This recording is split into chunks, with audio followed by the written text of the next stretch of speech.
Hello students, good morning. 12th standard chemistry, lesson 2, P block elements 1. Dear students, in this lesson we have completed about the general trends in the properties of P block elements using the previous videos. And in today's class, what we are going to do is we are going to learn about the elements of group 13. Already we know P block comprises of the elements of group number 13 to 18. Group 13, 14, 15, 16, 17 and 18. So out of all these groups, in this video we are going to see about the elements of group 13. Is it clear? Okay. First we have to know what are the elements present in the 13th group, or it is called as boron family. Do you know? Have you ever studied about the elements of 13th group? Yes, let me tell you the elements first. Here I have taken what is the first element. The symbol is B, which is boron. Then the second element of 13th group is Al, that is aluminium. Then the third element of 13th group is Ga, that is gallium. Then the fourth element is In, that is indium.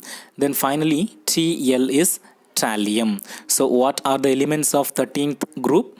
Boron, aluminium, gallium, indium and finally thallium. These are the elements of 13th group, or also we can say boron family. Is it clear, students?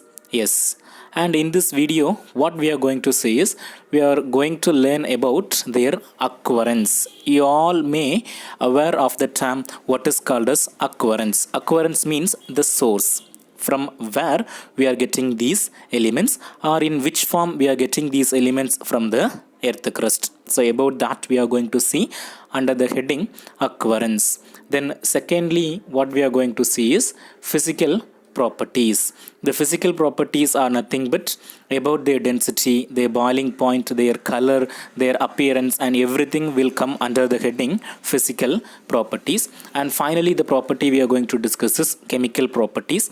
And in this heading what we will study is how does these elements, this boron, aluminium, gallium, how they will react with other chemical components. So these are the components we are going to discuss in this video. We are going to know about their occurrence, then their physical properties, and finally their chemical properties. Is it clear?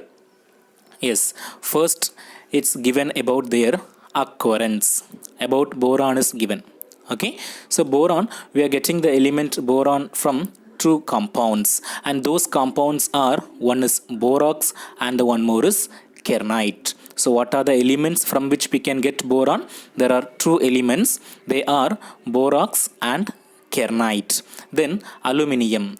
This we have studied in lesson 1 itself, which is the main ore of aluminium. Bauxite is the main ore of aluminium. So we can get aluminium from bauxite. Then the other three elements, that is gallium, indium and thallium. These three elements occur as their sulfides, which means gallium will exist as gallium sulfide, indium will exist as indium sulfide, and finally thallium will exist as thallium sulfide. Okay, so with this occurrence is over. Boron occurs in borax and kernite, aluminium occurs in bauxite, then gallium, indium and thallium occurs as their sulfides. Is it clear, students? Yes.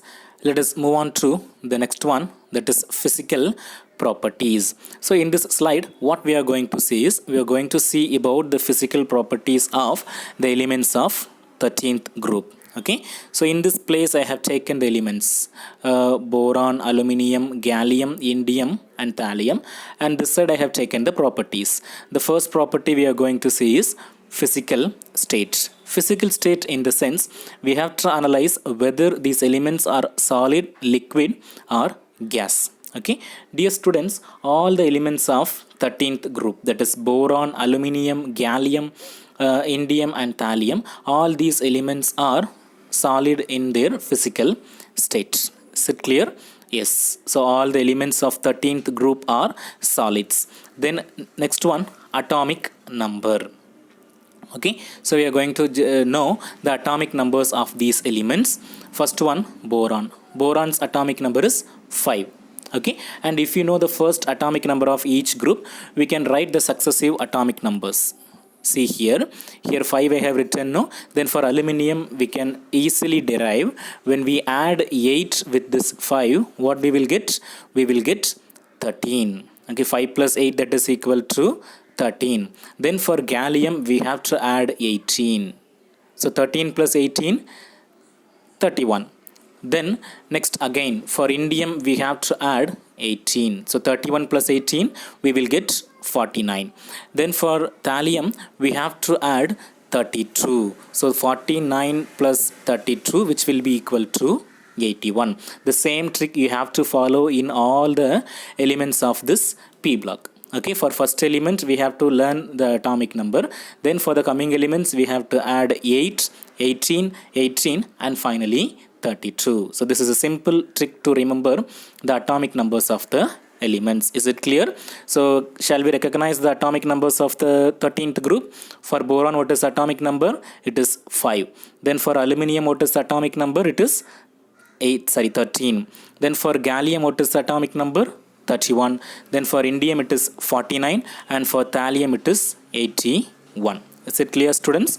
Yes. Then finally we are going to know about the electronic configuration of the elements. It is also very easy. If you know the electronic configuration of first element, then you can easily write down the electronic configurations of the successive elements only by changing the value of n. Okay, so look at the electronic configuration of boron. What is given?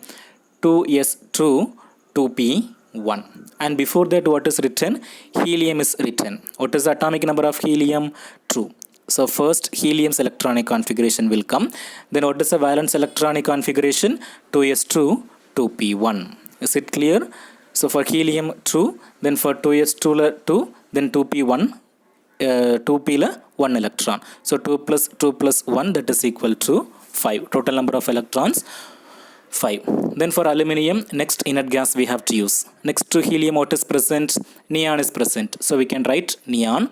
Then in 2s2 2p1 we have to change the n value. By changing we can write 3s2 3p1. Easily we can write. Then for gallium, next what is the next inert gas? Next to neon, what is present? Argon is present. So we can write argon. Then 4s2 4p1. Next to argon, what is present? Krypton is present. So we can write krypton 5s2 5p1.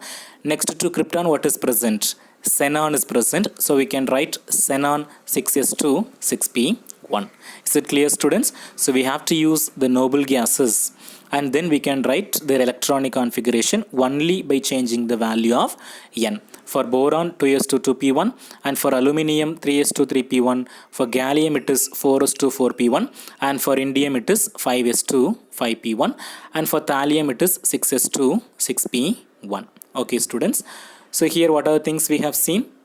We have seen about the occurrence and about their physical properties, and the chemical properties of the 13th group we will see in the coming video. Thank you.